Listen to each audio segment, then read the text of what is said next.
Al costat dels assuig del riu Clariano, per la serra del Torrater, discorre el camí vell de Bocairent, 5 quilòmetres de senda, part de la qual està recuperant ara l'Ajuntament d'Ontinyent.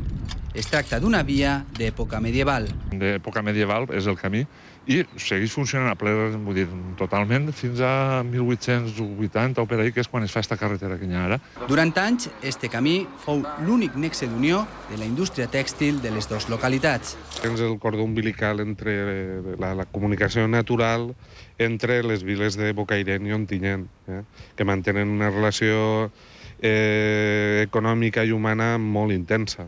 Una de les actuacions més destacades és la recuperació dels marxes feta pedra sobre pedra, com feien ja els seus avantpassats. Fiquem les pedres grans a la banda de fora i, com es dones compte, darrere omplim de ripio, perquè això és el que aguanta el marge. L'actuació s'emmarca en un pla de recuperació de la serra. S'actua en una zona concreta, en la zona del Galindero, darrere del Torrater, la zona aquesta que vegeu al fons, les 9 hectàrees d'ajuda a la regeneració, i després la restauració del camí vell de Bocairent. A partir del mes que ve, els senderistes podran caminar per esta nova ruta, que en realitat té segles d'història.